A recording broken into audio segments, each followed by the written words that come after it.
Since this tailings impoundment breach, the residents of Likely still do not feel safe drinking the water.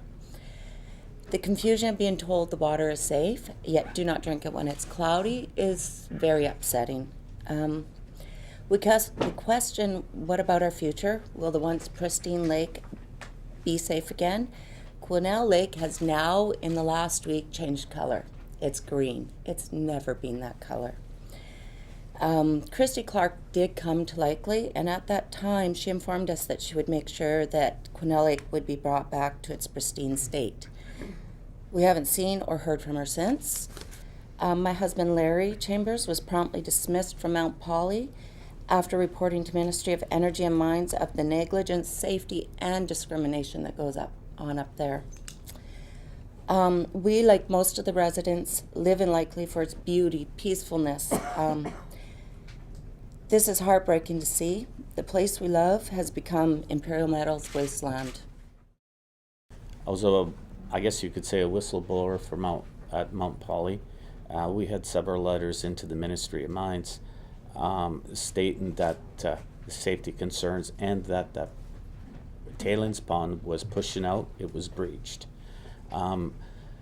Steve Rothman, who was the mine inspector, showed up there as soon as he got into Williams Lake. He just said false accusations right to my union rep and quickly dismissed me. I only got a phone call saying my services were no longer needed there. It was an ongoing concern about the size of that tailing pond, and half the employees there knew there was a problem. And this just shows you, as soon as you say something, you're out of there. We moved there to retire, and so did so many other people. Now we have to move. We don't know where we're going to move to or how we're going to have the money to move. I brought this jar with me yesterday when we came from Likely. This is from our lake. This is what the water's been looking like since the plume had came down. And as you can see, the sediment actually goes to the bottom. This is a concern to me. Our water is cloudy. And if this is settling along the bottom of the lake, and it's always turning, it's always moving, it just keeps moving this sediment. What's growing from it? We've noticed weeds are going crazy all of a sudden in our lake. Just crazy.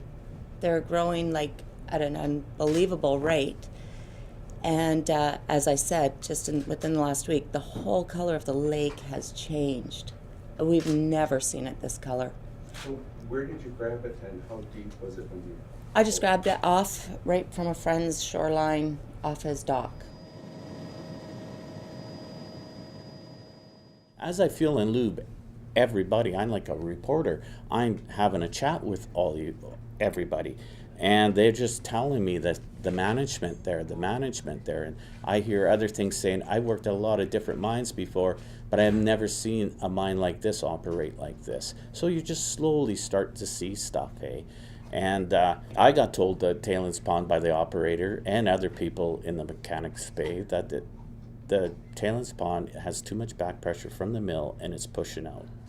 And I think a grade fiver could actually look at the size of that tailings pond and figure it out, the height of it and just the size of it, and all your lakes right beside it and territories and creeks. It seemed like a no-brainer that there is going to be a problem. 50% of the people that worked there knew something disaster was going to happen. And like I say, what led to all this, and for me firing letters off to the Ministry of Mines, is I got threatened by my shifter, and there's high voltage cable that feeds the shovels you're supposed to wear hot gloves for. I couldn't get over there with my truck because there was no more mats left. I let him know this, and he came up behind me with him and his buddy training him, clenched fists, spitting in my face. You get with this effing program or get the F out of here, and so on and so on, and says fill up that cat. And I wasn't even grounded, and looped my fuel hose all over that high voltage cable into that cat. And then I started hearing other things in the shifter's shack about how they're going to ride me, make it so tough that I either give up or quit. And that's when we phoned the Ministry of Mines. That's kind of how it materialized. And Lawna. Was that before the the mine blew, or the dam blew? Oh, about almost 6 months, I believe. December. Yeah, and we had a running bet. Lawna had a running bet with Rolly Thor. I would lose my job over this, and he said that's illegal. That cannot happen. And sure enough, I lost my job over this.